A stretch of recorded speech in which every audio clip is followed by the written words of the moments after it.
You've been connected to the DedSecCast. Enjoy the show. Welcome to the second episode of the DedSecCast. My name is Brett, aka UB Central, and today I'm joined by the gorgeous, the amazing co-host, Aftermath.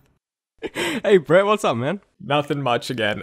Today we have our first guest on the show, though. We call him James, but you probably know him better as Lazerzz. How are you doing? I am doing fantastic. Awesome. By the way, I just want to remind you all, if you're watching, you can skip around to different sections of the show using the timestamps in the description down below. So for those who don't really follow you, James, could you tell us a little bit about yourself and what you do? Okay, so my name's James, or Lazerzz, or Richard the Horse, which is a long story that I'm not going to even go into, but I have a YouTube channel where I do Assassin's Creed content, and more recently, Kingdom Hearts, which has found a lovely place in my heart, and on my YouTube channel, so... And I'm also the co-host for the Kill Chronicle podcast, which is another thing. Yeah, if you're not subscribed to James already, I recommend at least checking out his channel because he puts a lot of effort into his videos, and bottom line, they're actually really funny to watch, and that's something you don't see a lot in news videos, and I should honestly learn how to become more interesting like you. But anyways, on to the news for this week. There is none, unfortunately. And Aftermath and I kind of went over this last week, but until there's an official announcement for the game confirming Watch Dogs 2, we probably won't hear anything until they do so. Our guess is they'll officially announce it and show off something during E3 2016, which is June 14th through the 16th. But since there is no news for this week, we're going to play Fixer Contracts again because it was a ton of fun last episode, and we have some pretty good topics this time around. So for those of you who didn't watch the first episode, first off, what are you doing? Go ahead and watch that because you're probably really confused on what this podcast is. But I'll go over the rules once more because we do have 3 people this time around instead of 2. All right, so it works like this. I will start off asking Aftermath the question. For example, last week we started with, should Watch Dogs 2 continue Aiden Pierce's story? And Aftermath will either accept or decline this contract. If he accepts, that means he'll be agreeing with it, and declining would mean disagree. After he gives his response, he'll explain why he picked that answer, and then the guest, which is Lazerzz, will be given the contract to accept or decline. After his response, it will go to me as well, and once we all give our answers, I'll mention what you guys said on Twitter, or whoever asked the question will say what you guys said on Twitter. So if you would like to join in on these future polls, be sure to follow me on Twitter at UBCentral, and Aftermath at Aftermath1231. Links will of course be in the description, as well as James's channel, so you can check him out. With that said, let's get started with the first question. Aftermath, should Watch Dogs 2 be released in late 2016? And keep in mind, if you decline this, you will have to go with early 2017 instead of late 2016. I think I'll accept this one. I definitely think that Watch Dogs 2 would be better released late 2016, if only because of the fact that they would get all the big sales days like Black Friday and Christmas. We could go early 2017 because that would give them more time to make the game, but I feel like they already have that already, and I think that Ubisoft would have accounted for that already, so I think that late 2016 will be the better option. Yeah, actually, I accept that as well. I think if we're going to take into account possibly Assassin's Creed Empire as well, I think it makes sense that Watch Dogs releases late 2016, and then they have another big game with Assassin's Creed in 2017, so... Yeah, I think if it released in 2016, it's just much better for Ubisoft in general, but also for us, so we don't get everything crammed in 2017, and then we get Watch Dogs this year, and then Assassin's Creed next year, and it kind of spreads everything out. Well, I would actually end up declining this contract for 2 reasons. The first being that in 2016, towards the end of the year, or any year really, all these AAA titles come out at once, and it's just, compared to if you were to release it early in the year, there wouldn't be as much games, and it feels like it's a crowded market to release it later in the year, and I feel like Watch Dogs, the first one, did really well because it released in May, and nothing really releases in May, so it did something special there. And the second reason is because I feel like they still haven't had that much development time. It's been 2 years since the last one. And just giving it a couple more months could make it better optimized for PC, which was kind of an issue for the first one. But yeah, I would have to go ahead and decline that. But you all said on Twitter, 60% of you actually said you would accept this and be okay with late 2016, which is, I don't know, it's split, 60-40. Some of you really want it to come out this year, and I do get that as a fan. But the critic in me wants it to come out later so they can just finish and polish things that they didn't really do the first game. Alright, so our next Fix the Contract is, should Watch Dogs 2 introduce a jump button? I'm gonna have to go ahead and decline that one. I think that I think with Watch Dogs, like especially the way the first game did it, is whenever you needed to jump over an obstacle or any like climbing or things like that, it was kind of just a prompt with it was either like B or something, I think. So that worked fine. I don't think there's a need to randomly jump around. Like, it kind of would serve no purpose. So yeah, I don't think there really even needs to be one. Yeah, I would have to agree with James as well. I would decline this because again, there's no real use for it. Just they made the game kind of like an Assassin's Creed style parkour. And with Assassin's Creed, I can't just imagine having a jump button because it's kind of useless. I mean, it could work for other open world games, but with Watch Dogs, the style that they already have now, it works perfectly, at least for me.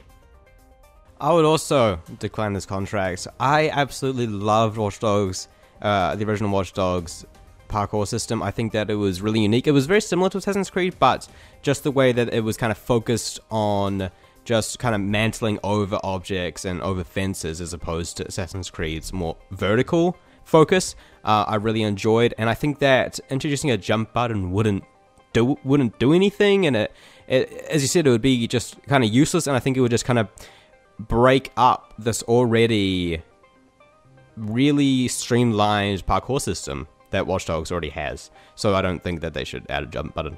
But 79% of you all disagreed with us and said that yes, Watch Dogs 2 should introduce a jump button. That's very interesting. Yeah, I don't know why. Like, loads of people are just like, oh, I want to be able to jump, just around the street. I want to be able to just jump. Yeah, but like when you finally have it in the game, like imagine having a jump button in Watch Dogs, the first game. It just, for me, it wouldn't make any sense, and it would be useless because there's only certain obstacles you can go over with the parkour system that they already have. So I don't know. Well, anyways, the last question we got here is, should the next Watch Dogs game be a prequel? I would have to decline this contract because I don't see the need for a prequel. First off, I personally didn't like Aiden Pierce as a character. Again, with doing a prequel, though, you don't have to necessarily use Aiden Pierce. You could use T-Bone, Jordy Chen, another main character. But with Watch Dogs, the first game, they kind of set up this whole thing where the CTOS was kind of only in Chicago. And towards the end, that's when they were going to expand to different cities. So I really wouldn't understand how that would work from a story standpoint. And again, I just wasn't a big fan of Aiden's story. But if they did use like a side character like T-Bone, I would totally be down for it. But again, the story doesn't really follow with that. I'd have to agree with you, Brett. I would decline this contract.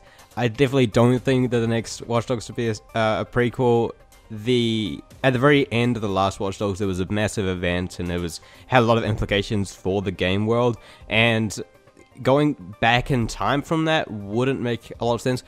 I'd be interested in seeing some of the origin stories. Like T-Bone had a really interesting story, and he had an interesting backstory. So I'd like to see some more of that, but not as the next game. I think that the next game should move on. We should get probably even a new character, new city. I think that it should continue on in time, and maybe a DLC or something could focus on some of the origin stories of Bloom and CTOS and things. Yeah, I've got to agree with both of you, actually. It's like the way Watch Dogs 1 was and the way people responded to it, I think having a prequel would, like you said, Brett, mean that since the CTOS was kind of localized to Chicago, it would mean that we'd have the same city with the same characters. And with the response that Watch Dogs 1 had, they kind of need to move away from what the first game had by like continuing onwards with a sequel, like having a different city, a different character, more gameplay features. But doing a prequel would kind of restrict them in a sense. So I think that just go straight with a sequel rather than a prequel. So 68% of you guys on Twitter said no, that you don't want Watch Dogs 2 to be a prequel. And I can totally see why. Again, we kind of mentioned this in the first podcast, actually. I feel like if they brought back some of the side characters or even Aiden again, it would leave a bad taste in some people's mouth from the first game because it did get a mixed response. And yeah, I mean, I can totally see why 68% of you said no. James, I actually have one question for you specifically that I forgot to ask in the beginning. What would you rate Watch Dogs out of 10? Oh, Jesus Christ. I think it was gonna... Now, see, I'm trying to work out where I rate, because, see, I rated Assassin's Creed Unity as a 7.5. Okay, let's just pretend the Unity rating doesn't exist. I'm gonna go with rating it about 6 or a 7 out of 10, I think. I'm more concerned on why you gave Unity, what was it, an 8.5 or 7.5?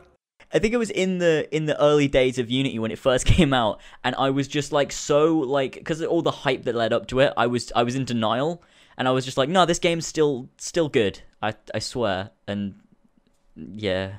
For me, like when I played Watch Dogs the first time through, I actually really enjoyed it because it was a unique experience, and then my second time playing it through, I actually didn't like it because I kept comparing it to Grand Theft Auto, which is so stupid of me to do, but like, I was comparing it to Grand Theft Auto, and I was like, oh, wow, this game is so restricted compared to GTA, and I didn't actually like it my second time through. A couple months later, my third playthrough, I played it again. I didn't even think of Grand Theft Auto in my mind, and I just really enjoyed it. And I feel like if you've only played Watch Dogs once, and that's kind of your response, like, you were comparing it to GTA, you should definitely try playing it again a second time and just don't even think about Grand Theft Auto, because they are kind of, in a way, you know, they're both open world games, but they're kind of two completely different styles. And you have to keep in mind, Watch Dogs, it's the first game in the franchise. Grand Theft Auto has had 8-9 games to perfect it. And also, Watch Dogs' budget was way less compared to GTA 5. So obviously, there's not going to be as many features. But overall, I still feel like it's a really good game. And for me personally, I would probably have to give it like an 8.5 out of 10. Aftermath, what would you give it?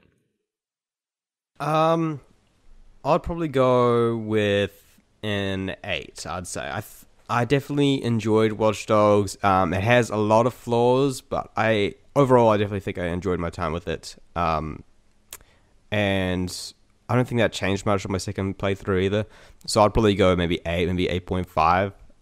It's a fun game, but it has some issues, and it definitely could have been better.